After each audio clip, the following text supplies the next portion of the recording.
Bueno, en esta segunda clase de instalaciones frigoríficas vamos a hablar un poco de refrigerantes y lubricantes.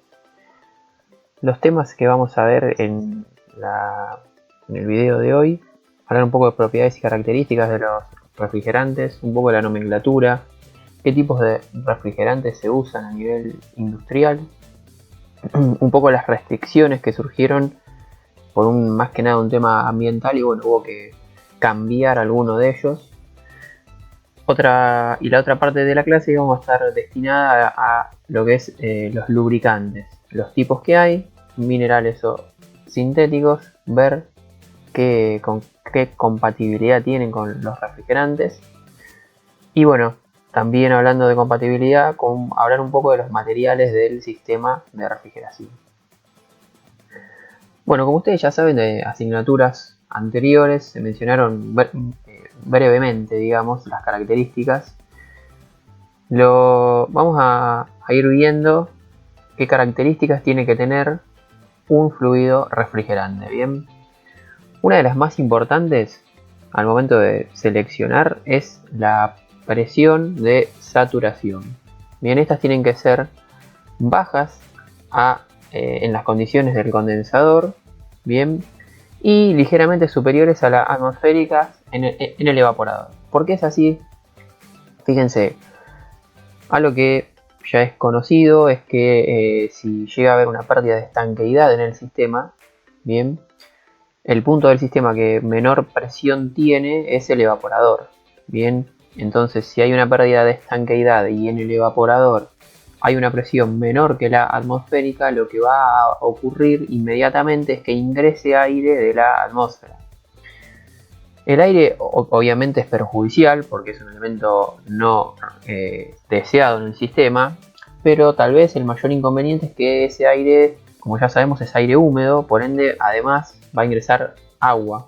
Bien, y eso no está bueno, ya vamos a ir viendo más adelante, pero el agua puede interactuar con los refrigerantes, con los lubricantes mayormente, y bueno, puede llegar a, como puntos del sistema tienen una temperatura baja, menor que el punto de congelación del agua, el agua se puede congelar, bien, causando la obstrucción o el daño de algunos elementos, digamos. Entonces, siempre se busca que la presión del evaporador sea superior a la atmosférica, ¿sí? Siempre que se pueda, obvio. Y por otro lado, no está bueno que la presión del condensador sea muy elevada, porque si no el delta P del ciclo es importante y eso va en contra del rendimiento del mismo, digamos. Las presiones tienen que ser lo más parecidas que se puedan entre ellas y la evaporación, en lo posible, mayor a la atmosfera. Otra característica es el volumen específico. La fase de vapor conviene que sea bajo. ¿Esto por qué? Y porque va de la mano. Cuando uno habla de las fases de vapor, estamos hablando de la salida del evaporador. Y eso es a la entrada del compresor. Si el fluido tiene un volumen específico pequeño, la cilindrada del compresor va a ser más chica. Y eso va a consumir menos energía para la compresión.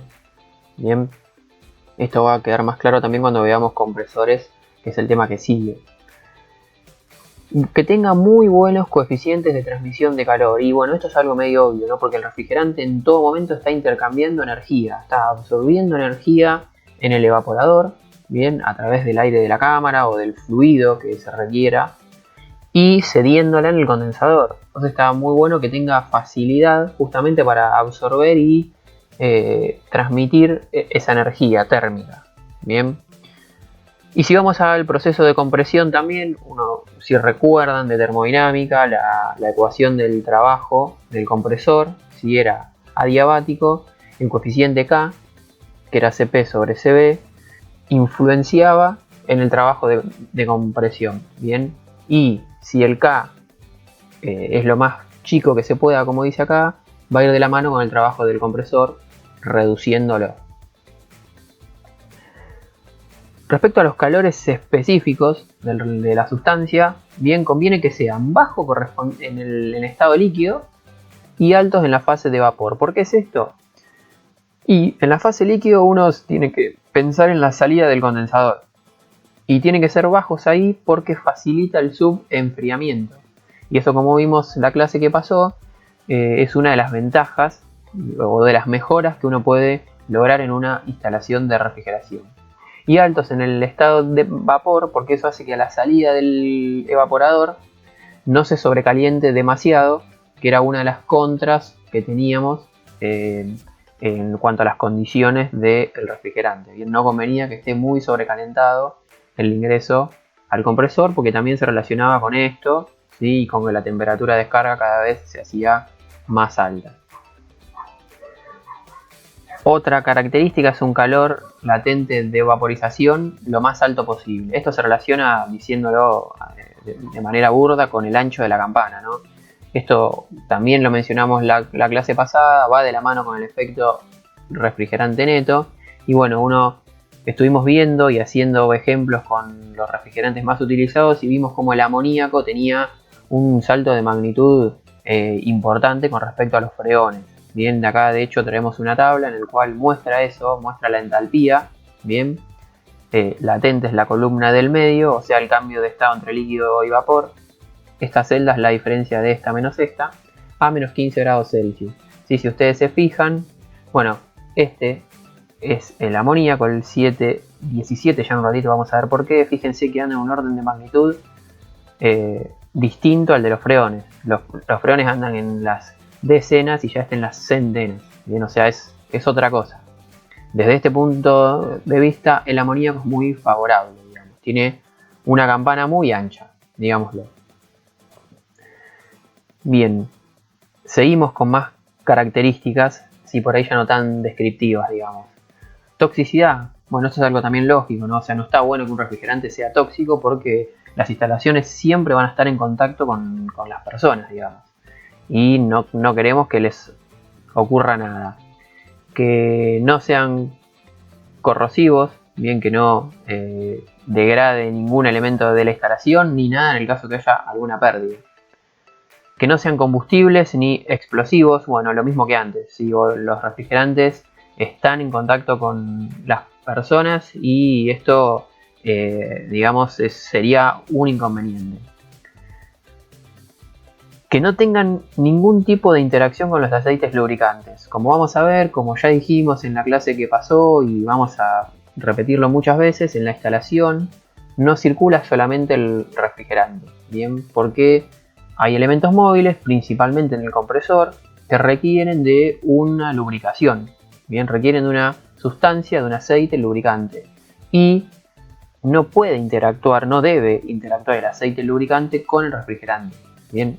Es decir, que el aceite lubricante se debe elegir en función del refrigerante que tenga esa instalación, de manera que no interactúen entre sí y por un tiempo muy prolongado el refrigerante siga siendo refrigerante y el lubricante lubricante. Bien.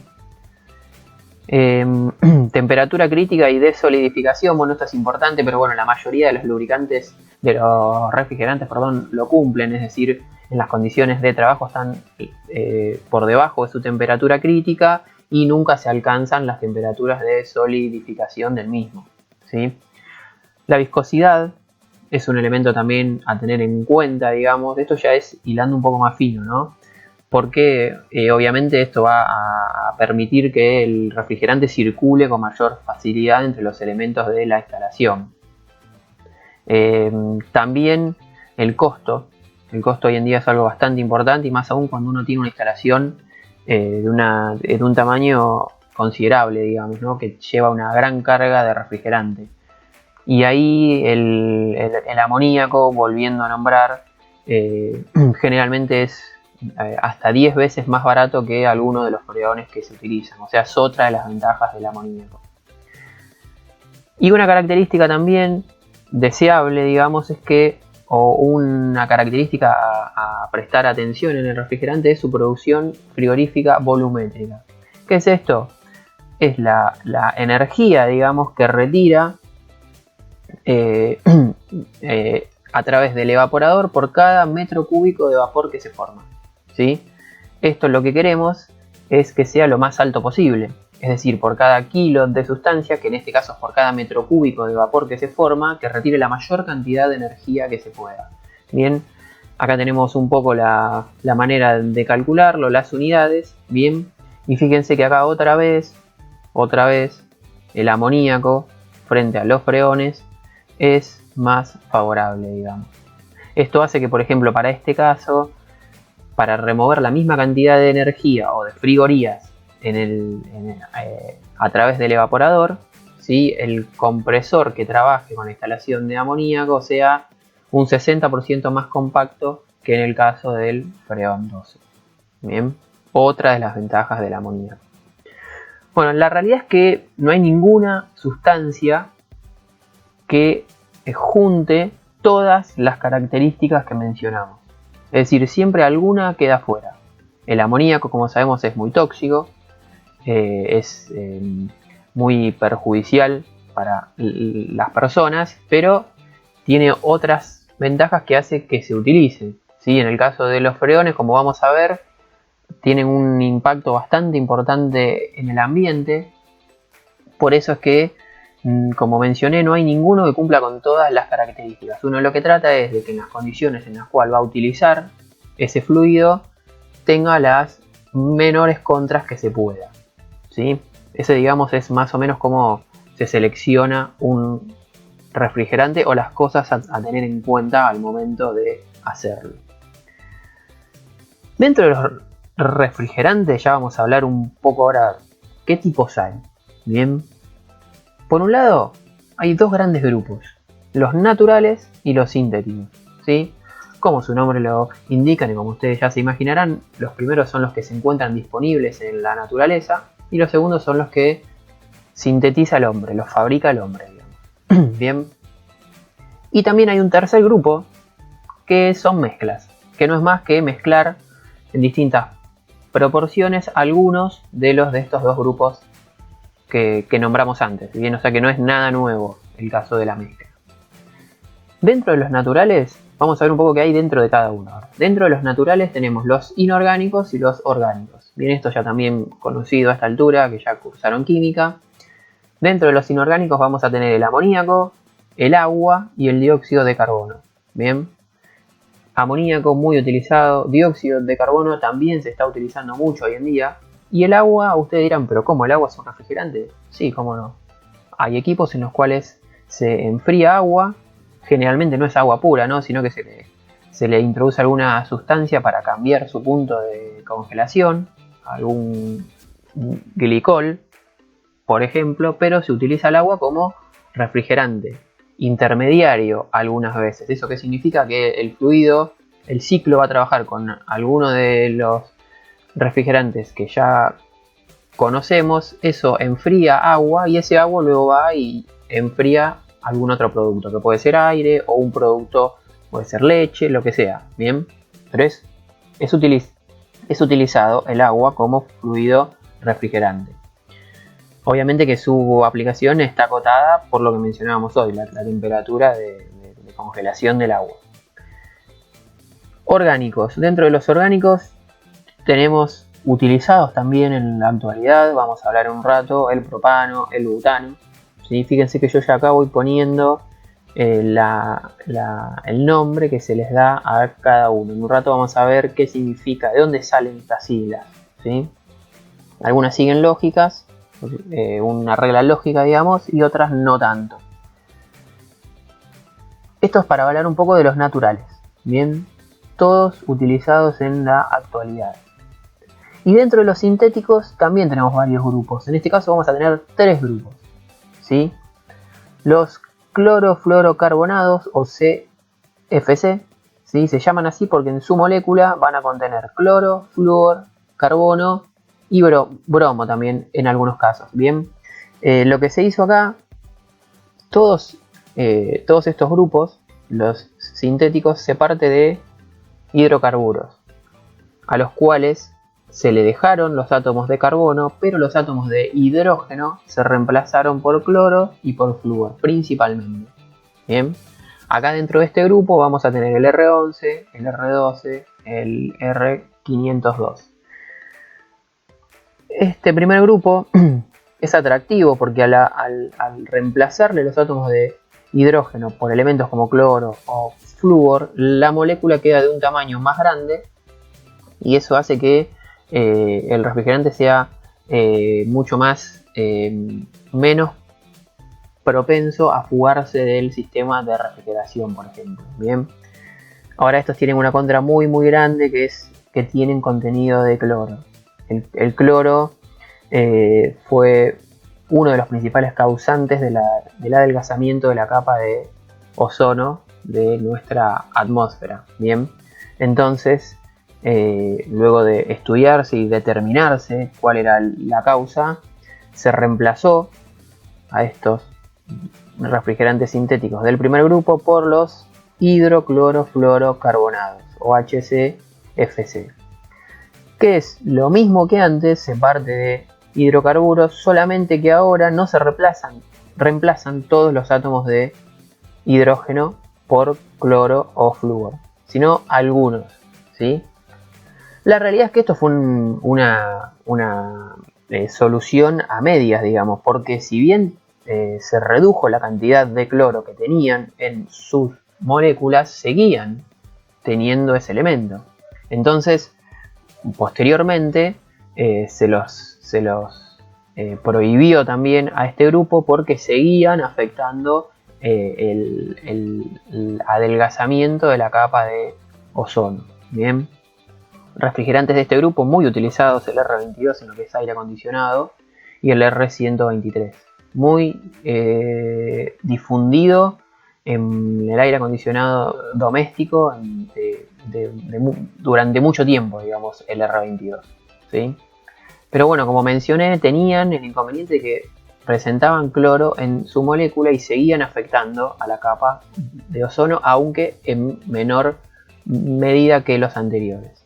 Entonces, en un momento también hubo que restringir equipos que trabajen con este grupo y se pasó a los HFC o hidrofluorocarbonados. Bien, que en este caso la molécula no presenta átomos de cloro, bien, sino que algunos átomos de hidrógeno de los hidrocarburos también originales fueron reemplazados solamente por flúor. Ahora, esta molécula tiene la contra que tiene un tamaño bastante menor que las del primer grupo y que las del segundo grupo, porque como ustedes saben, el hidrógeno es un elemento muy pequeño, entonces es más proclive, digamos, a escaparse cuando uno quiere contenerlo, por ejemplo, en un sistema de refrigeración. Pero bueno, no queda otra, y desde el punto de vista ambiental son los que se suelen utilizar en la actualidad y a los que se tiende a fabricar los equipos nuevos, digamos. Bien, dentro de este grupo vamos a tener el R134A, el 404A y el 410A.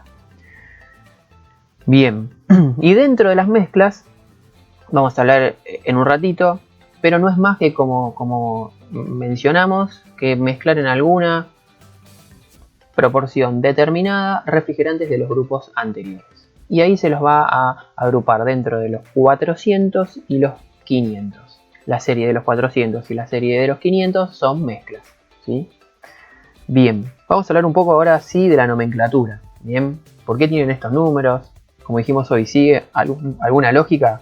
La realidad es que sí, en la mayoría de los casos. Bien, DuPont, que fue uno de los principales fabricantes y tal vez el descubridor de los freones, inventó el método que vamos a ver ahora de la nomenclatura de los mismos.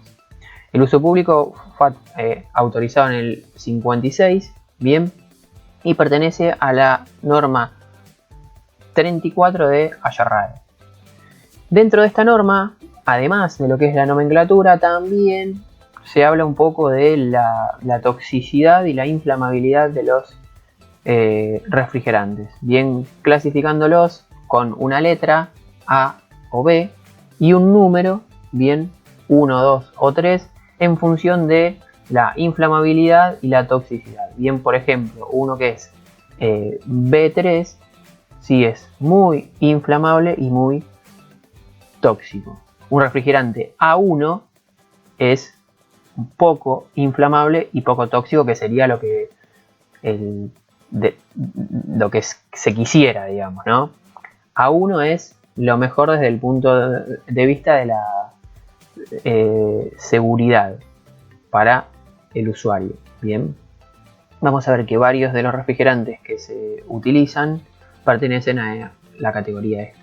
Bien, fíjense que el amoníaco está en B2 porque su toxicidad es alta, su inflamabilidad es media. El R22, la mayoría de los freones tenían esa gran ventaja, que no eran ni tóxicos ni inflamables. O sea, estaba todo muy bien, excepto con el medio ambiente. ¿Sí? Bien, dentro de la norma, lo que se indica es que el fluido se lo va a nombrar siempre con una letra R al inicio, que hace alusión a su aplicación como refrigerante. Y ahora se empiezan a hacer distinciones en función si pertenecen a la química inorgánica, ¿sí? En ese caso la nomenclatura va a ser iniciada por una R, luego por un número 7, ¿sí? Seguido de la masa molecular redondeada, ¿sí? Por ejemplo, en el caso de los 700 inorgánicos, uno es el amoníaco, es R7, 17 es su peso molecular. Pasa lo mismo con el agua y pasa lo mismo con el dióxido de carbono. Siempre inician por el 7 seguido de su peso molecular, redondeado como dijimos.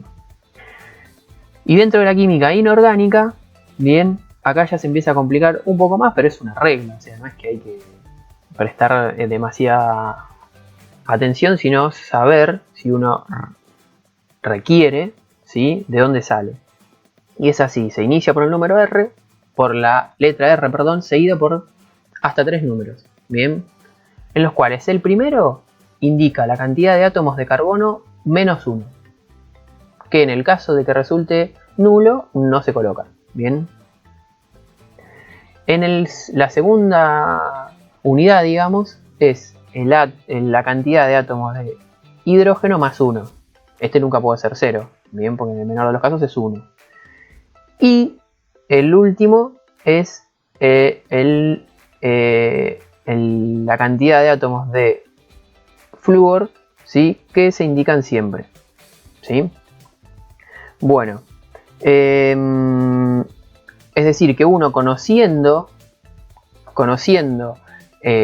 la nomenclatura puede, si conoce esta regla, ¿no? Saber cómo está compuesta esa la molécula en particular del refrigerante en estudio. Bien. Bueno, seguimos un poquito más. También, ¿sí? Algunos elementos que se están utilizando en la actualidad como fluidos refrigerantes son los butanos, cuya denominación siempre es de la serie de los 600, ¿sí? El butano, por ejemplo, es el R600 lisa y llanamente, como vamos a ver acá, ¿sí? Y bueno, algunas reglas particulares, digamos, que si átomos de flúor son reemplazados por átomos de bromo, se indica la letra B, ven como en este caso, y a continuación la cantidad de átomos de bromo que tiene esa molécula. Bien. Otro caso particular es que en los cuerpos cíclicos de los refrigerantes se indica también con una letra C, luego de la R, digamos, y antes de los números. Y en el caso de que se tengan distintos isómeros, o sea, una molécula, una misma fórmula, pero con una estructura diferente para la molécula, lo que se hace es nombrarlos consecutivamente con letra A, B, C y se indica a qué isómero hace referencia ese refrigerante en particular. Y ese es el caso del R134A, que hace alusión al isómero A. Bien, que uno puede recurrir a la ecuación y va a también como otro dato es asimétrico, digamos, ¿no? Pero bueno, son casos particulares estos últimos que están dentro de la norma y por eso los mencionamos. Pero lo importante de esta parte es que ustedes sepan que uno puede recurrir a la norma y saber exactamente la composición, ¿sí? O en el caso de los casos particulares de los inorgánicos, rápidamente uno puede saber de qué se trata, digamos, ¿no? Porque son sustancias que se encuentran en la naturaleza. Lo mismo pasa con los orgánicos, bien, con los dos últimos grupos que son refrigerantes del tipo naturales. Bien, mezclas. Acá los mencionamos hoy. Y en el caso de las mezclas no siguen una lógica. O sea, esto es lo que yo les mencionaba, que la mayoría de las veces siguen una lógica. En el caso de las mezclas, vamos a ver que el primer número sí sigue una lógica, pero los últimos dos no. Es en función del orden de aparición en el mercado y de que su fabricante lo acuse o lo patente, digamos. Ahora, lo que sí sigue una lógica es la serie, digamos. Todos los de la serie de los 400, es decir, que inician con un 4, son mezclas zeotrópicas. ¿Qué significa esto? Que cambian su temperatura de saturación cuando se evaporan o condensan a presión constante.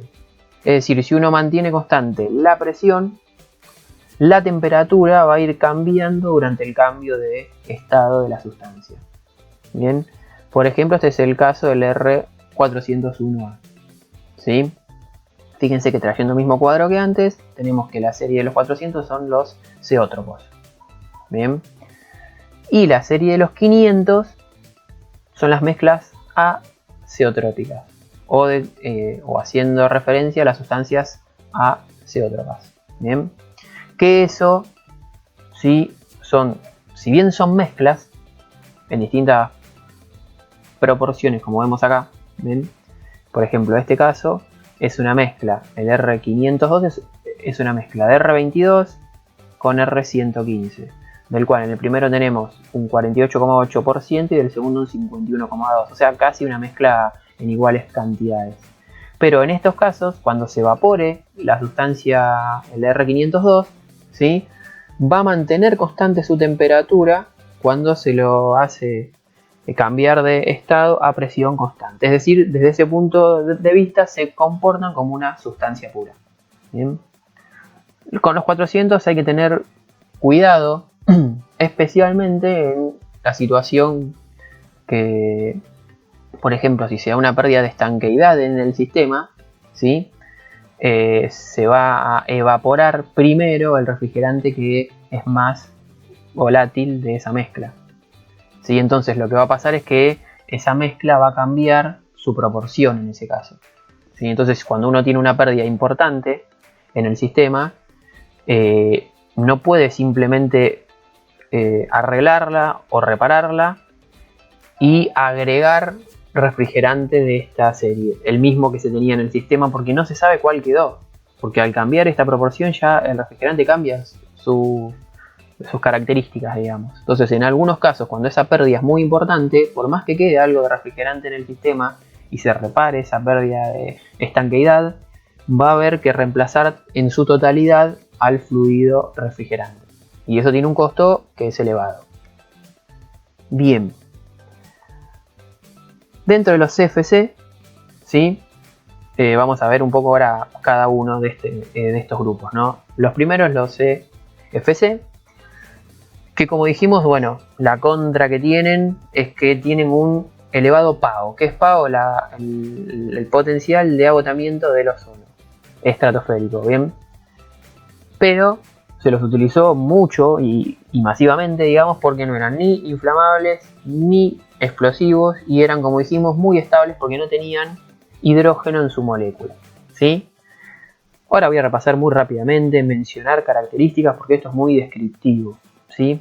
Dentro de este grupo vamos a tener el R11, que era muy utilizado en lo que era el acondicionamiento de aire, refrigeración industrial, por tener una viscosidad buena, se utilizaba mucho cuando había un compresor del tipo centrífugo en el sistema. Bien.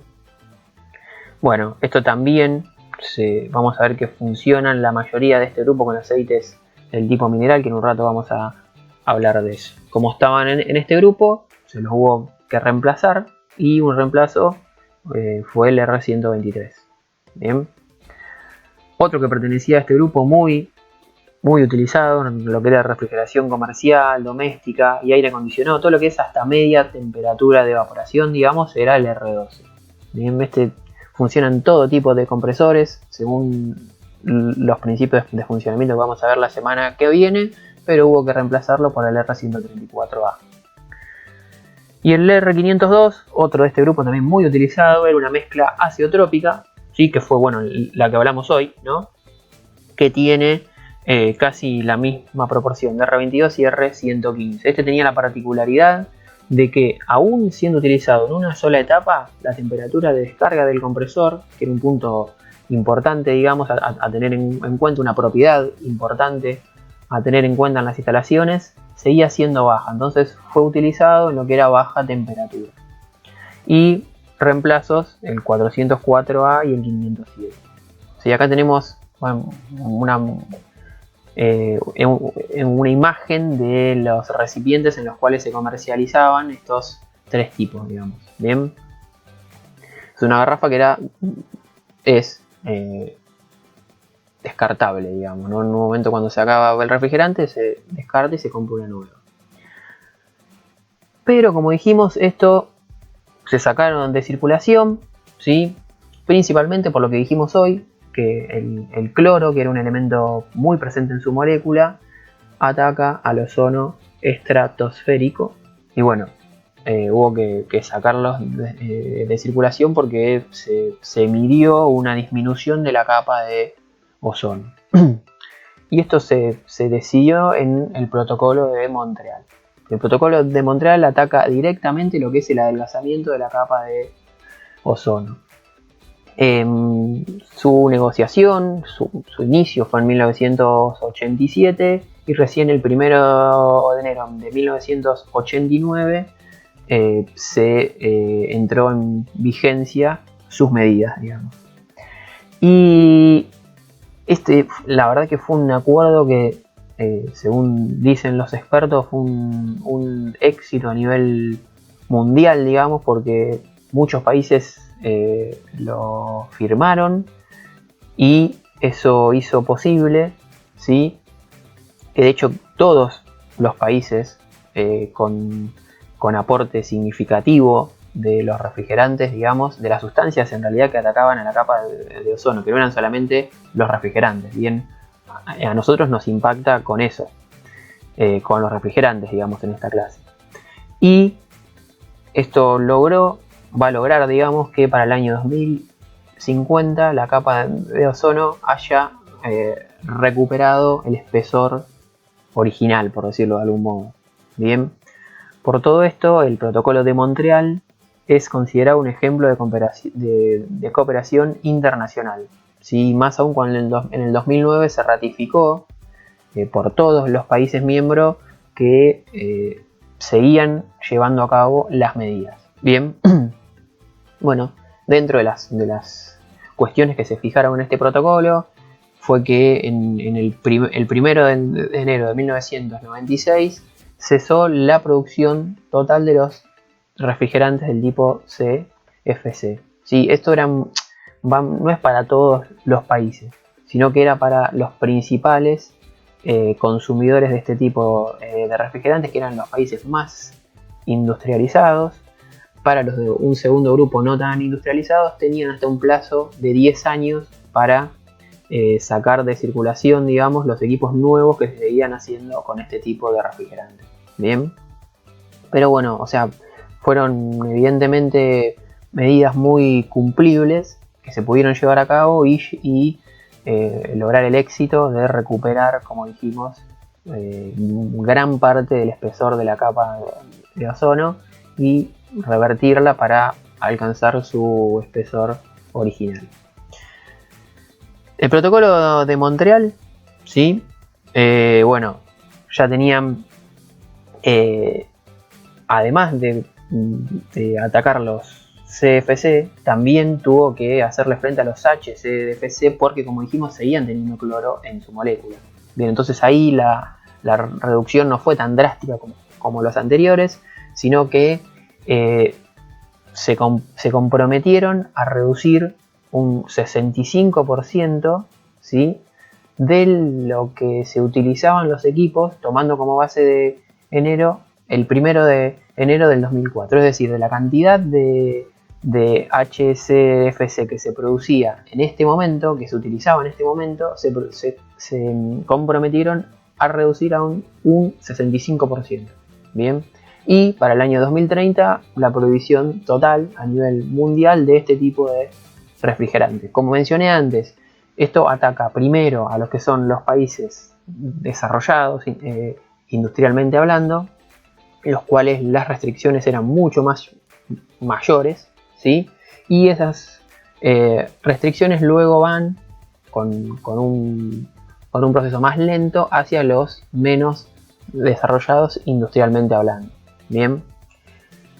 Y bueno, además, durante el 2013, ¿sí? Se acordaron, se fijó esa fecha como dejar fijos los niveles de producción de HCFC y a partir del año 2015 iniciaron la reducción, como dijimos.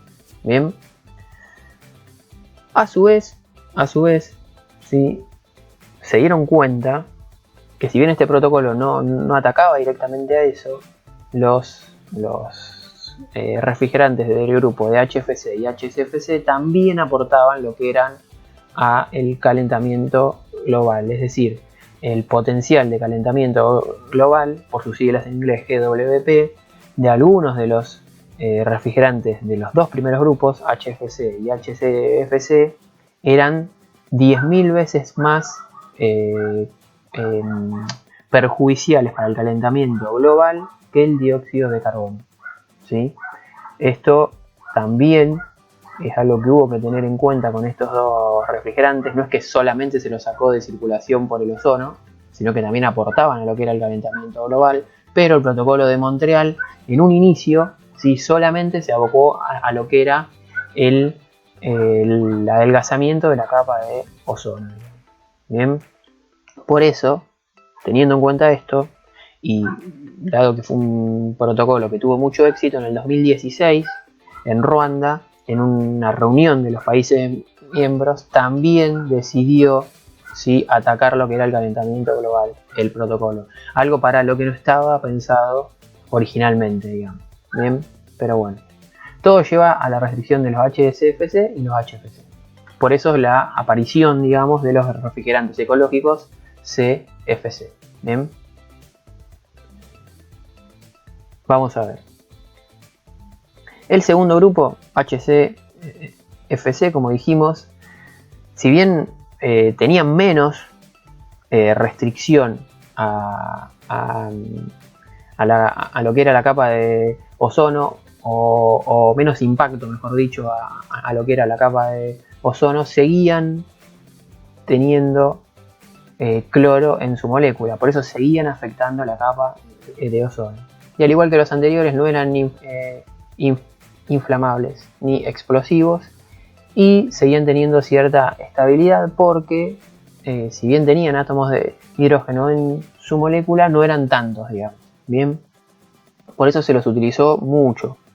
De hecho, por ejemplo, como mencionamos hoy, el R22 es un refrigerante muy difundido en lo que es el aire acondicionado, es decir, en temperaturas de evaporación altas, porque tiene la contra de que si uno lo utiliza con temperaturas de evaporación más baja, la temperatura de descarga del compresor tiene un valor importante, superando los límites admisibles, digamos. También eran compatibles con los lubricantes del tipo minerales. Y como vamos a hablar en un rato, en lo que es la aplicación del aire acondicionado doméstico, el R22, los aires actuales, digamos, vienen con R407 o R410. El R123 reemplazaba al R11, ¿sí?, muy utilizado en lo que eran compresores del tipo centrífugos. Y bueno, la contra que tenía era que tenía una toxicidad alta. O sea, no era ya tan amigable con las personas, por decirlo de algún modo.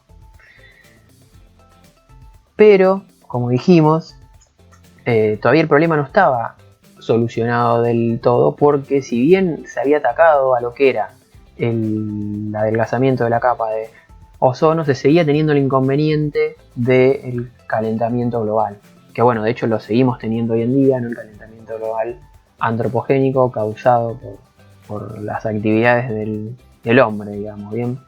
Y ahí fue que entró en vigencia el protocolo de Kioto en 1997, fue que se inició, digamos, y entró en vigencia en el año 2005. Este protocolo directamente atacó lo que es el efecto invernadero y principalmente a las sustancias, ¿sí?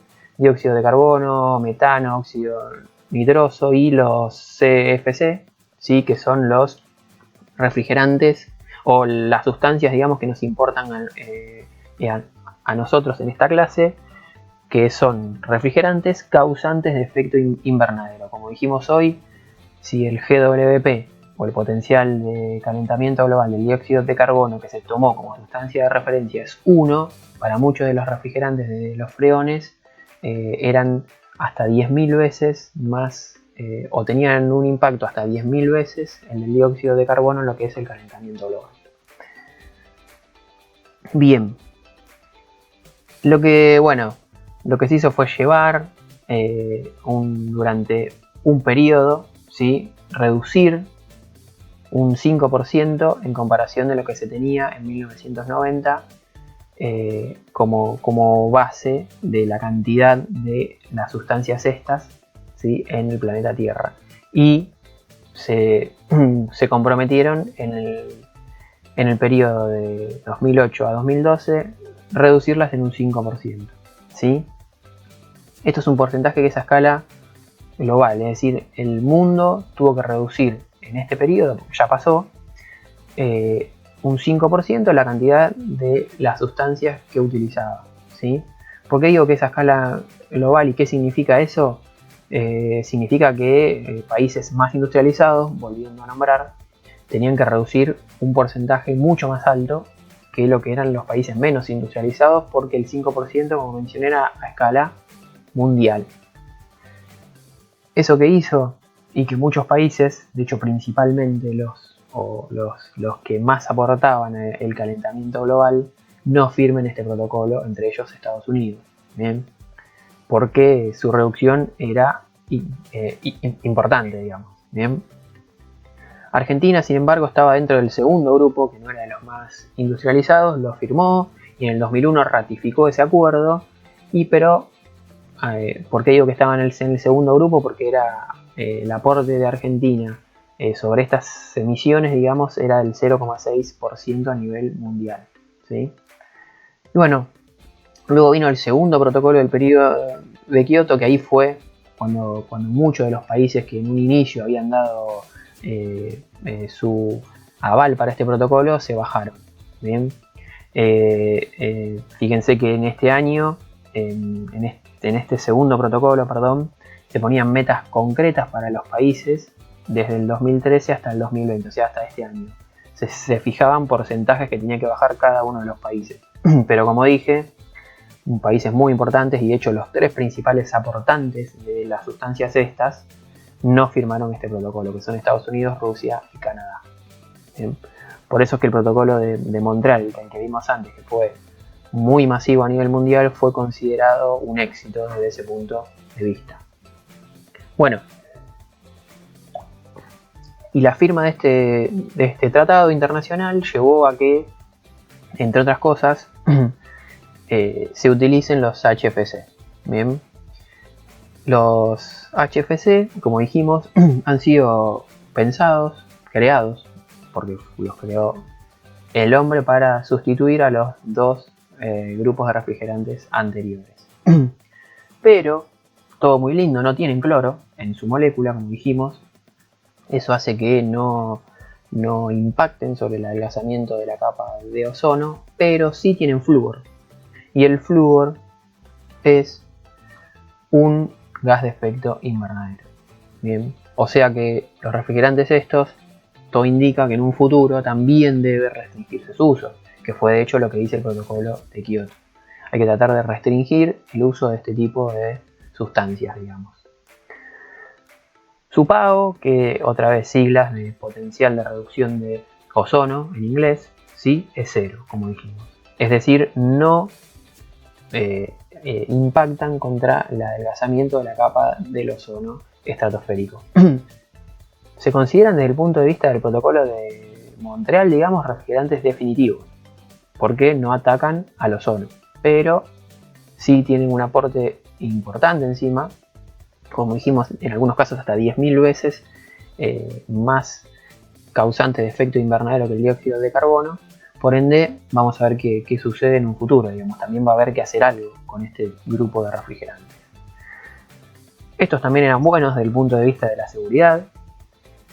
Y, como dijimos, tienen moléculas más pequeñas que los anteriores porque tienen mayor presencia de hidrógeno. Y eso hace que por ahí sean más escurridizos, por decirlo de algún modo. Pero bueno, son la mayoría de los refrigerantes que se usan hoy en día pertenecen a este grupo. Como dije, en un futuro veremos qué sucede. Refrigerante 134A, muy utilizado, muy difundido, ¿sí? Está muy bueno porque es ignífugo, no explosivo, no es tóxico, no es irritante, no es corrosivo, muy utilizado en alta y media temperatura de evaporación, reemplazando, como dijimos hoy, al R12, ¿sí? Es un buen conductor térmico de calor y es muy utilizado en lo que es chillers, ¿sí? Que son enfriadores de agua. Y en lo que es transporte de cargas refrigeradas con temperaturas positivas, digamos, conservación. Bien, ya en este caso, en este grupo, como vamos a ver, como dijimos hasta los anteriores, el aceite mineral o lubricante mineral andaba bien. Ya ahora cuando uno utiliza refrigerantes de este grupo, y ahí ya va a tener que recurrir a lubricantes sintéticos. Bien, vamos a ver un rato qué significa eso. Bueno, no es tan amigable con el agua y eso está bueno. Otro de los muy utilizados, como dijimos hoy, el 404, ¿sí? Que es, se puede utilizar en lo que es refrigeración comercial o hasta instalaciones de congelamiento. Ven que este tiene un alto aporte a lo que es el calentamiento global, por ser una serie de los 400, es una mezcla, en este caso de 3, ¿sí? O sea, una mezcla ternaria que se le dice. Reemplaza al R502, ¿sí? Y comúnmente utilizado en compresión simple, aunque tiene una temperatura de descarga de hasta 10 grados Celsius mayor que lo que era el R502, ¿sí? Como dijimos acá, se puede utilizar en baja temperatura sustituyendo al R502 o en media temperatura, ¿sí? En algunos casos puede sustituir al R22, ¿bien? Por eso que son los dos que se marcan acá, ¿bien? Y también es compatible con aceites del tipo POE, que vamos a hablar en un rato. Dentro de este grupo también está el 407C, que en este caso, fíjense que en algunos casos, por más que sea una mezcla que no se comporte como sustancia pura, es decir, de la serie de los 400, el deslizamiento que tiene de la temperatura, que lo que significa eso es que la diferencia, digamos, entre el inicio y la finalización del cambio de estado cuando la presión se mantiene constante, en algunos casos es despreciable y ni se menciona. ¿Sí? En otros casos, como en este del 407C, fíjense que el deslizamiento es de 7 grados y medio casi. ¿Sí? Por eso hay que tener cuidado con este tipo de sustancias, como dijimos, principalmente si hay una fuga en el sistema, porque primero se va a vaporizar el componente que es más volátil. ¿Bien? El 407C, sin embargo, es muy utilizado en lo que es el reemplazo del R22 en aire acondicionado. Bien. Aunque también algo para mencionar, ¿no? El aporte en cuanto al, si bien no aporta al adelgazamiento de la capa de ozono, o sea que desde el punto de vista del protocolo de Montreal, todo bien, el aporte al calentamiento global de esta sustancia era el mismo es el mismo que el R22. Es decir, desde el punto de vista del protocolo de Kioto, todavía no es un reemplazo definitivo, digamos, ¿sí? Bien. Otro grupo 410 también muy utilizado en la actualidad en lo que es aire acondicionado. Es decir, cuando uno hoy en día compra un aire acondicionado doméstico que le dice que trae refrigerante o gas ecológico, probablemente esté cargado con el 410A de ese equipo. O funcione con 410A, que es una mezcla de R32 con R125. ¿Sí? Pero fíjense que por ser una mezcla, miren este ítem, dice que el deslizamiento es 0,1 grado centígrado, o sea, prácticamente nada. Si en este caso uno puede, en caso de una fuga, si no es muy alta, puede reemplazar o rellenar, digamos, la instalación sin demasiados inconvenientes. Está muy bueno porque no es ni inflamable ni tóxico. Buen rendimiento en modo calor, que eso está muy bueno para los aire acondicionados domésticos, digamos. Pero fíjense que dejé para el último este ítem, ¿sí? Para las mismas condiciones de funcionamiento en un aire acondicionado doméstico que el R22, los niveles de presiones con los cuales va a trabajar el R410 son mucho más elevados, hasta 8 bar más de presión, ¿sí? Esto hace que no se puedan reconvertir equipos que antes trabajaban con R22 porque los elementos que tiene la instalación deben ser capaces de soportar este aumento en la presión. Entonces el fabricante tiene que, en el momento de diseñarlo, además de las cañerías, los equipos de intercambio de calor, mangueras, uniones, todo tiene que estar preparado para soportar los altos niveles de presión que tiene el R410 en una instalación. Bien. Bueno, y otro muy utilizado también es el 500-100, que es un sustituto del R502 en media y baja temperatura. También abocado a lo que son instalaciones nuevas, es decir, no un reemplazo de instalaciones que antes estaban funcionando con refrigerantes de los grupos anteriores. Se puede hacer, hay que reemplazar algunos elementos como la válvula de expansión, aumentar un poco el tamaño del condensador, filtros deshidratadores, cambiarlos por algunos de mayor capacidad, pero no es algo tan sencillo, digamos. Bien, y ya yendo a los refrigerantes del tipo naturales, digamos, por ejemplo los del tipo orgánicos, ahí vamos a tener al rey de los refrigerantes, como dijimos, que es el amoníaco, porque tiene una gran capacidad calorífica, como vimos hoy, como vimos en la clase anterior y como vamos a seguir viendo. El ancho de la campana de este refrigerante es muy importante, ¿sí? Y algo que está muy bueno con los protocolos que vimos, que es no aporta a lo que es el adelgazamiento de la capa de ozono y ni al calentamiento global, y eso es lógico porque es una sustancia natural, digamos. Bien, pero como dijimos, no todo es lindo y es muy tóxico. Bien, sin embargo es el más utilizado en instalaciones industriales y en donde el frío, digamos, es uno de los servicios principales, hay que recurrir al amoníaco. Bien, si bien el costo inicial de la instalación es un 10 o un 20% más que una de freones, ¿sí? El alto rendimiento o eficiencia, mejor dicho, que tienen estas con respecto a los freones, fíjense que rinden entre un 3 y un 10% más que cualquier instalación de freones, hace que el costo operativo sea menor, entonces a largo plazo termina siendo más barato. ¿Bien? Y a su vez, el amoníaco es hasta 10 veces más barato que varios de los freones. ¿Bien? O sea, eso es otra ventaja que tiene el amoníaco. Y se ha encontrado también que cuando uno trabaja con baja carga de refrigeración, el amoníaco por ahí no está tan bueno, porque al tener gran capacidad calorífica, la masa que hay que colocar en equipos que muevan o que tengan una capacidad de refrigeración chica es muy bajo, ¿sí? Y se los puede, entonces la solución que se encontró para utilizar amoníaco en esos casos es hacerlo trabajar en conjunto con dióxido de carbono. Nosotros vamos a tener al final una clase específica de dióxido de carbono, así que no me voy a adelantar demasiado, ¿sí? Bueno, al tener una gran capacidad calorífica, va a circular menos caudal de refrigerante por la instalación, por ende los diámetros de las cañerías van a ser más chicos que los freones, y encima tiene buenas propiedades de transferencia de calor, ¿sí? Y el amoníaco generalmente se lo comercializa en envases ya o en recipientes muy grandes, bien, porque las instalaciones de amoníaco de instalaciones industriales o de frigoríficos tienen una cantidad importante de almacenamiento de amoníaco como vamos a ver más adelante por qué pasa eso, ¿sí? Y todo indica que como es un refrigerante que es totalmente inocuo a nivel ambiental, digamos, es decir, no aporta ni al calentamiento global como dijimos, ni al adelgazamiento de la capa de ozono, es un refrigerante que tiene un futuro muy importante, ¿sí? Por ahí la cuestión está en ver cómo se lo puede hacer, si es que se lo va a utilizar, ¿no? En una escala baja, digamos.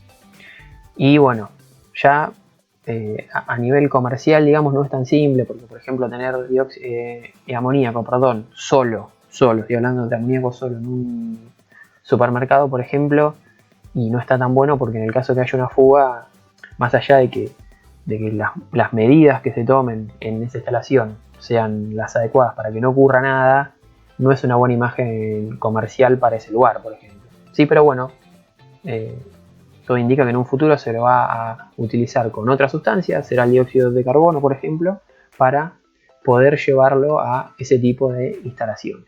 Ampliar su campo de aplicación, por decirlo de algún modo.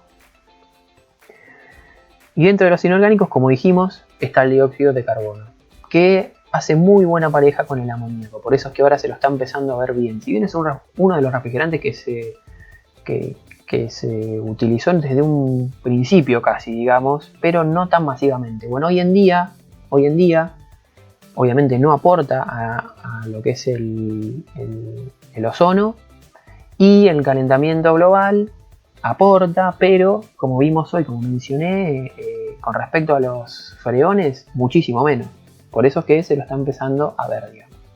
Es seguro, sí, la única contra que tiene, bueno, como ustedes saben, que es más denso que el aire, entonces tiende a desplazarlo y puede causar falta de oxígeno, digamos, en las personas. También es muy barato y bueno, tiene algunas particularidades que vamos a ver en la clase esa, que tiene una temperatura crítica muy baja, es decir, que hay que ver cómo trabajar con dióxido de carbono. No es tan simple como vimos en la expansión del tipo que vimos hasta ahora, que es directa, digamos, porque además tiene un punto triple alto. Es decir, recuerden que la campana, por decirlo de algún modo, iba entre el punto crítico y el punto triple. Si este es alto y este es bajo, la altura de la campana es muy acotada, ¿bien? Pero bueno, vamos a ver cómo se lo puede utilizar, ¿sí? En la actualidad se lo utiliza en lo que es refrigeración industrial, en sistemas de cascada, como dijimos, amoníaco, dióxido de carbono, como tenemos acá, un par, ven, en la parte superior está el amoníaco y en la parte inferior está el dióxido de carbono, ¿sí? Lo que les mencionaba yo era esto, el alto de la campana entre el punto triple y el punto crítico es acotado, ¿sí? Por eso es que esto no tiene demasiada posibilidad de producir mucho delta P dentro de la campana, digamos, pero bueno, ya vamos a ver cómo se lo puede utilizar y cómo de hecho se lo utiliza, ¿no? Y bueno, también es un refrigerante que junto con el amoníaco, por este tema de utilización en cascada, se supone que tiene un futuro bastante importante. Bien, tiene un futuro bastante importante. En instalaciones simples no es tan rentable, ¿sí? Y a su vez, fíjense lo que dice acá, las presiones de trabajo son muy elevadas en el caso del dióxido de carbono. Eso no me quiero meter demasiado porque lo vamos a ver en específico en esa clase, ¿sí? Pero bueno, para que vayan pensando que no todo es tan simple, digamos, ¿sí? Y dentro de los inorgánicos, ¿sí? Se los empezó utilizando como agente de espumado o de limpieza en las instalaciones. Son amigables con el medio ambiente, no son caros, ¿sí? Lo que sí son muy inflamables, ¿sí? En Argentina no se los produce, pero bueno, se los puede importar sin ningún problema. Y dentro de esta serie tenemos algunos actores principales: el R600A, ¿sí? Que es el isobutano, y el propano, el R290. Bien, son los dos más utilizados. Refrigeración doméstica, es decir, estos se los utilizan las heladeras que van bajo mesada, en equipos muy compactos. Y lo mismo para el R290, en lo que son los dispensers o heladeras exhibidoras, o enfriadoras de botella. ¿Sí? La mayoría de estos vienen en la presentación de envases descartables de hasta 450 gramos. Y por una cuestión de que son muy inflamables, hay hasta una restricción, ¿sí? Que no se los puede almacenar de una cantidad mayor que 2. ¿Sí? Hay reglas para su almacenamiento, digamos. Pero también tienen la ventaja de que funcionan con aceite mineral. Bien, como vimos hasta acá, fíjense que todos los refrigerantes que nombramos alguna contra tenían. Bien, todos los que nombramos. Pero bueno, dentro de la utilización de los refrigerantes a nivel masivo, digamos, uno puede hacer la separación en lo que es alta temperatura de evaporación, media temperatura de evaporación y baja temperatura de evaporación. Alta es alrededor de 0 grados Celsius, un aire acondicionado. Media alrededor de menos 15 grados Celsius, una heladera comercial. Y baja temperatura en cámaras de congelados. Bien. Históricamente, a alta temperatura lo que se usó, o sea, aire acondicionado, como dijimos, fue el R22. El tema que hubo que reemplazarlo, y como vimos, se reemplazó por el R410 y el 407C. En media temperatura lo que se utilizó, estuvimos conversando, fue el R12. Bueno, se lo reemplaza por el R134A. Y en baja temperatura el R502 fue el más utilizado y se lo está reemplazando por el 404 y el 507. ¿Sí? Esto en lo que respecta a sistemas de expansión directa que vimos hasta ahora. Porque fíjense que yo acá el amoníaco no lo nombré. Entonces, ¿en dónde entra el amoníaco? En realidad el amoníaco puede funcionar con cualquier temperatura de evaporación. El tema que vamos a ver más adelante funciona con un principio de funcionamiento, digamos, distinto, que se lo conoce como evaporador inundado. Y ahí el refrigerante que se utiliza, el que se va a utilizar, es el amoníaco. Bien, es, como dijimos hoy, es el refrigerante al que uno recurre cuando la capacidad de refrigeración requerida es alta. No hay con qué darle al amoníaco. Esto para qué pusimos la diapositiva esta, porque con toda la ensalada que mencionamos hasta acá de todos los refrigerantes que vimos, bueno, los más utilizados, los más comunes, ¿sí? No quiere decir que solamente se usen estos, ¿no? Pero por ahí los más comunes hoy en día son estos, ¿bien? Los más normales, digamos, ¿bien? Bueno, acá por ejemplo, voy a traer, pero para que vean rápidamente, ¿sí? Después lo discutimos si quieren, ¿no? Pero fíjense que es lo mismo sacado de uno de los principales fabricantes de refrigerantes, según la aplicación, pasado, presente y futuro. Sí, es decir, fíjense que aire acondicionado, antes se usaba el R22, ahora está el 410, 407 y fíjense que también sigue el 410 y puede usarse el R32. Bien, así para cada una de las aplicaciones. Fíjense que el amoníaco siempre va a figurar acá, el dióxido de carbono también va a figurar acá. Algunos de los últimos grupos que vimos, como el isobutano o el propano, también van a figurar acá, que son aquellos que son amigables con el medio ambiente. Es a lo que va a tender las instalaciones de refrigeración a usar en un futuro. Por ahí relegar un poco la característica de que sean más seguros. Bueno, habrá que hacer instalaciones de refrigeración con un nivel de seguridad más alto, pero va a haber que usar los refrigerantes más amigables. Bueno, lubricantes, sí, como dijimos antes, lamentablemente, porque esto no es algo que se quiera, ¿no? Pero bueno, no queda otra que como el compresor principalmente tiene elementos móviles, tiene la necesidad de utilizar un fluido lubricante, ¿sí? Que tiene varias funciones. Primero, la reducción del rozamiento, ¿sí? Lo que hace básicamente es interponer una película fluida de lubricante entre piezas para que no se desgasten. Y eso va muy relacionado con la viscosidad del lubricante. ¿Sí? Mientras más viscoso es, mayor espesor de película forma. A mayor temperatura la viscosidad baja y el espesor de la película baja y ahí se compromete la lubricación, como dijimos. También vamos a ver la clase que viene, cuando veamos lo de compresores, que tienen otras funciones como sellar los espacios, es decir, mejorar la estanqueidad, eliminar el calor que es propio de una compresión. ¿Sí? O sea, en una compresión, si bien uno no quiere que suceda eso, parte de la energía que invierte va en se va en modo de calor y calienta la sustancia que se comprime. Bueno, parte de ese calor se lo lleva el lubricante y eso está bueno. Y en algunos casos va a ayudar a reducir el nivel de ruido de algunos compresores. Para todo esto lo que se debe lograr es que, o lo que se debe garantizar, digamos, es que el refrigerante sea totalmente visible que el lubricante sea totalmente miscible con el refrigerante. Porque si no es así va a quedar una parte sin lubricar. Sí, con el desgaste que eso lleva, ¿no? Y en cuanto a exigencias o características deseables en los lubricantes, vamos a tener que pedirle, digamos, una alta estabilidad química, lo mismo que con el refrigerante, para que no cambie su fórmula, que la viscosidad sea alta, porque como dijimos, eso hace que el espesor que de película que forme para reducir el rozamiento es mayor, que mantenga su fluidez, que sea un aislante eléctrico, digamos, o que tenga una alta capacidad dieléctrica porque va a estar en contacto muchas veces con el motor eléctrico, que no tenga nada en suspensión ni que tampoco forme depósitos.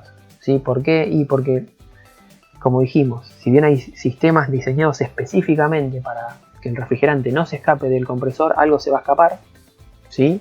Y va a ir a la parte de menor temperatura y ahí es donde puede formar algún tipo de depósito y no es algo que se quiere. Bien, dentro de los lubricantes hay dos grandes grupos, igual que antes, los minerales y los sintéticos.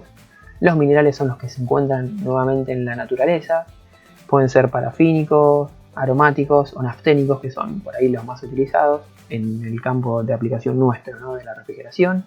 Y dentro de los sintéticos tenemos varios grupos: alquilbencenos, poliglicoles, poliolester. Bien, vamos a ver un poco cada uno de estos.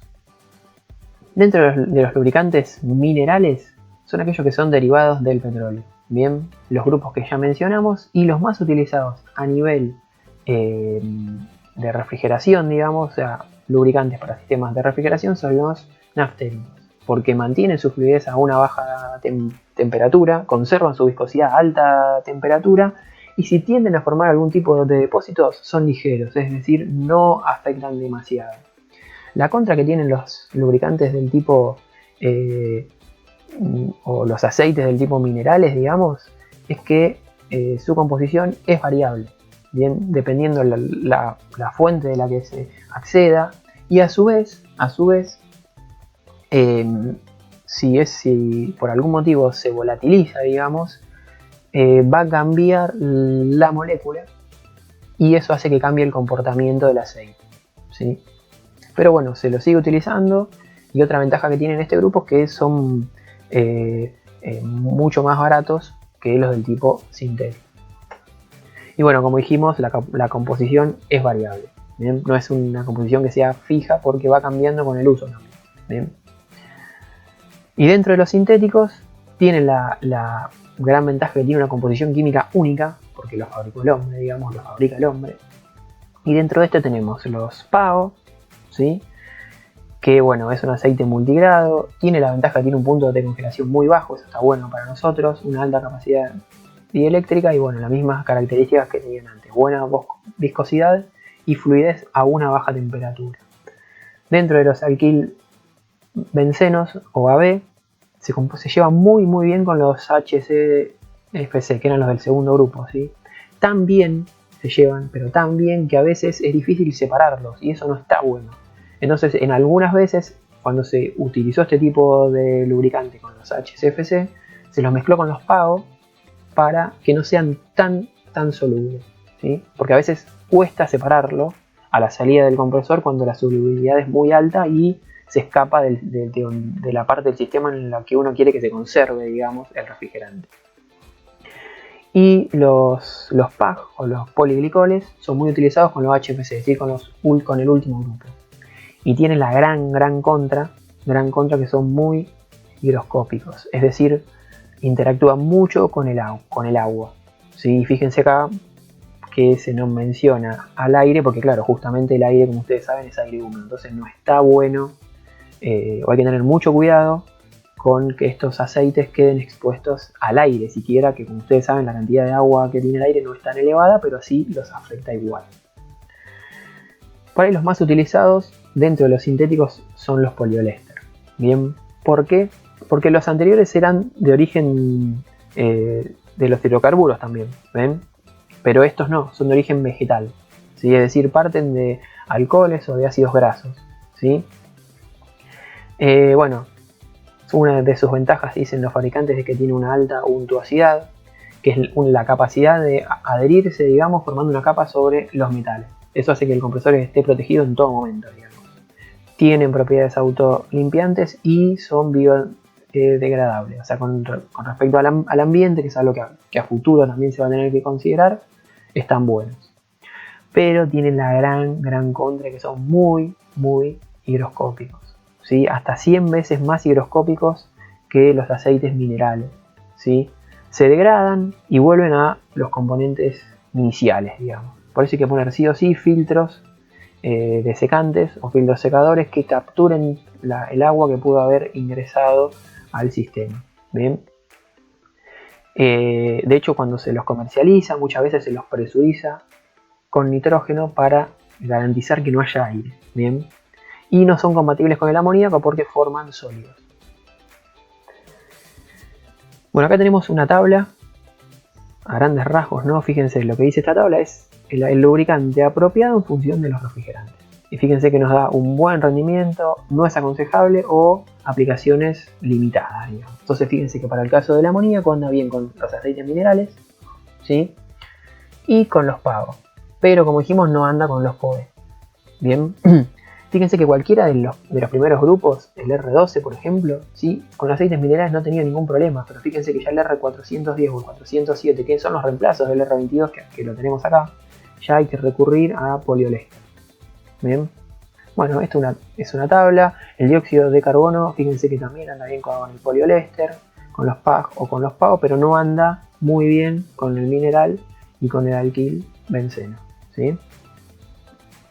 Esto lo discutimos un poco en la clase. Es una guía rápida, digamos. Bien, y lo que brindan los fabricantes de los refrigerantes, los principales, ¿no? Es también una tabla de reemplazo. Para que en este caso, por ejemplo, el R12, que era uno de los que nosotros vimos anterior, difundido en media temperatura de evaporación. Brindan los nombres particulares que ellos tienen en cuanto a opciones, digamos, y puede ser que se apliquen a equipos nuevos con retrofit, ¿sí? De los equipos existentes. Aclaran con qué tipo de lubricante son más compatibles. Y bueno, habla un poco de temperaturas de evaporación, medias, bajas, altas, ¿sí? Y la aplicación típica, digamos. Bien, esto con respecto al reemplazo al R2. Bien. Después con respecto al R22, en lo que era alta temperatura de evaporación, hace lo mismo, ¿sí? Algo para destacar en esta parte, fíjense que también aclara equipos nuevos o reconversiones, digamos, ¿sí?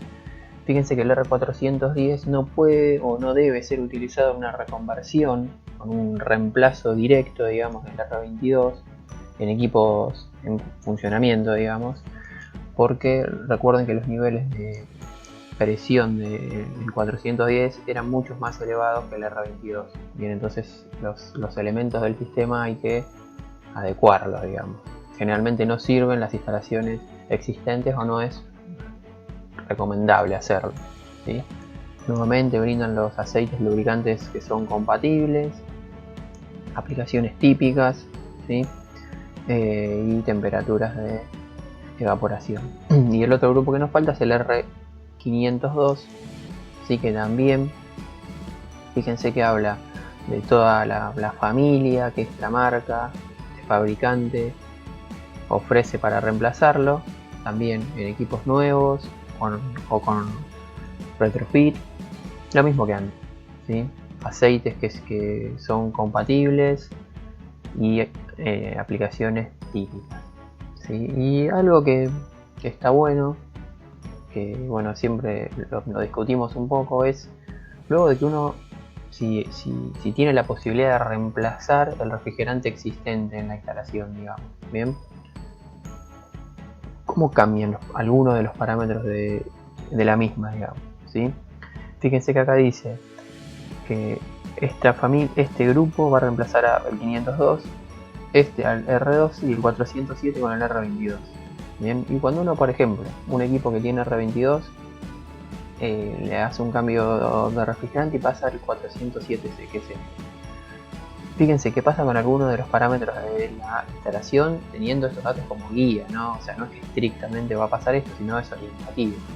La presión de descarga sube en 15 psi, la de succión se mantiene igual, la temperatura de descarga disminuye en 15 grados, pero Fahrenheit son, ¿sí? Y el rendimiento o la capacidad de refrigeración, digamos, queda igual. ¿Sí? Fíjense que acá no aparece el 410, porque el 410 no se lo puede reemplazar por el R22, digamos. O mejor dicho, una instalación que tiene R22 no debe ser utilizada con 410 por el tema de los niveles de presiones que maneja ese refrigerante, como estuvimos comentando. Entonces el que podría ser un reemplazo es el 407, ¿sí? Bueno, y después mírenlo ustedes con más detalle, pero fíjense que en la mayoría de los casos, miren cómo la capacidad de refrigeración del sistema sube, digamos, ¿sí? En esos casos está bueno, bien, y la mayoría de las veces ocurre eso. Solamente en una de las que se estudia acá es la que baja esa capacidad de refrigeración. El sobrecalentamiento también baja con varios de estos casos, eso está bueno, ¿sí? Y bueno, esta tabla, digamos, la brindan los fabricantes para que uno sepa o tenga una orientación, digamos, de qué le va a pasar a los parámetros del sistema luego que el refrigerante se cambie, digamos. Y ahora vamos a ver una guía, ¿sí? Que en el caso que uno tenga que reemplazar un CFC por un HFC, digamos. Viene una instalación que está funcionando con un CFC y por el motivo que sea, ¿sí? Porque no consigue este refrigerante, porque es muy caro, entonces tiene que migrar a un HFC. Y el reemplazo en muchas ocasiones no es tan simple. Más que nada por lo que comentábamos hoy, una incompatibilidad con los materiales del sistema, que puede ser el lubricante, mayormente en este caso va a ser el lubricante, ¿sí? ¿Qué hay que hacer? ¿Cómo es el método de reconversión, digamos? Antes, aclarar que esto es un proceso que es caro, bien que se justifican instalaciones muy grandes y bueno, van a ver que es engorroso, porque lo que hay que hacer es primeramente relevar todos los datos del sistema que está actuando o funcionando con el CFC. Relevar temperaturas, algunos valores de presiones característicos del sistema y todos los datos que uno crea que son importantes, digamos. Luego se extrae el refrigerante con el que está funcionando el sistema, se hace un cierto grado de vacío y se pesa la masa de refrigerante que se extrajo, ¿sí?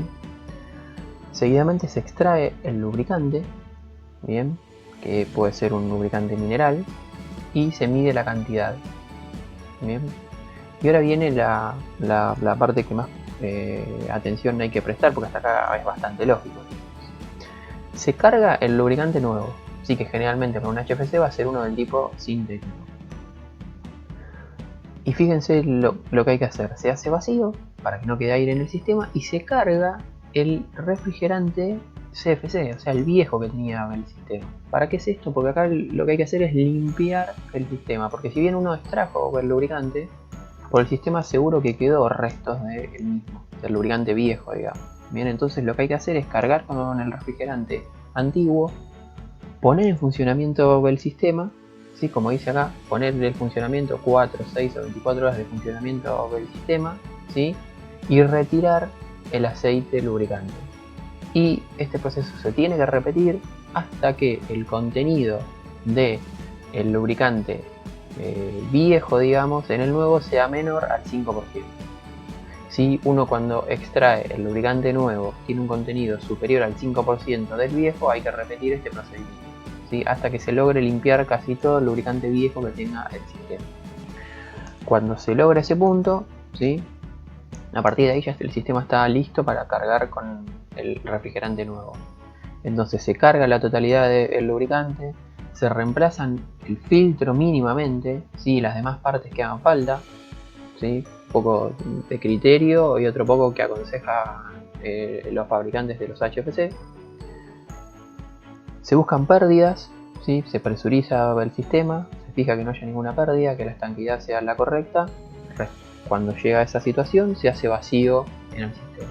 Bien, y recién ahí se carga el lubricante nuevo, el refrigerante nuevo, el HFC. ¿Sí? Y ahí el sistema ya queda con el lubricante nuevo y el refrigerante nuevo, listo para funcionar. Por ende se va a poner en marcha, ¿sí? Y se ajustan los parámetros a los valores con los que la instalación tiene que trabajar. Bien. Como dije, esto es algo que es relativamente caro porque es engorroso, pero bueno, en instalaciones grandes muchas veces se justifica este procedimiento. Bueno, y para hablar un poco sobre materiales, en este caso vamos a hablar en las próximas clases, no esto es una mera introducción nada más. En el caso de los halogenados no tienen ningún drama con todos los metales comunes, ¿sí? Generalmente se usa cobre. ¿Por qué? Porque es muy hermético a los gases y tiene un muy alto coeficiente de conductividad térmica. Esto está muy bueno. Sí, como vamos a ver más adelante, hay también elementos destinados a las uniones que uno quiera y hay distintos tipos de uniones también posibles en el sistema. Para mencionar, en los equipos en los cuales se quiere que se intercambie energía, los tubos que se utilizan en el interior ya desde hace un tiempo, digamos, tienen una especie de ranuras que eso facilita la transferencia térmica, bien, porque aumenta la superficie de contacto. Un dato de color, digamos. Y algo importante para mencionar, ya que estamos con los materiales, es que ocurre en el caso del amoníaco. El amoníaco no se lleva bien con el cobre, ¿sí? Entonces en las instalaciones con amoníaco no queda otra que usar acero al carbono y en algunos casos, en algunas piezas en particular, acero inoxidable. Bien, es decir, el amoníaco tiene una incompatibilidad con el cobre. El amoníaco con una presencia muy pequeña de agua ataca al cobre, ¿sí? Por eso es que no se lo utiliza. Y como vamos a hablar en las próximas clases de compresores, ¿sí? Sobre la clasificación de los compresores, como mencionamos antes, muchas veces en el caso de los freones, el refrigerante mismo es el que hace de refrigerante, del bobinado del motor eléctrico del compresor. Bueno, eso en el caso del amoníaco no es posible porque destruiría ese bobinado. Entonces hay que usar compresores del tipo abierto, que eso vamos a verlo en la próxima clase, en las dos clases que siguen. Bien, bueno, sobre esto de los materiales vamos a volver, pero queríamos ir ya dando una pauta inicial, digamos. Bueno, hasta acá termina esta clase, nos vemos en la próxima.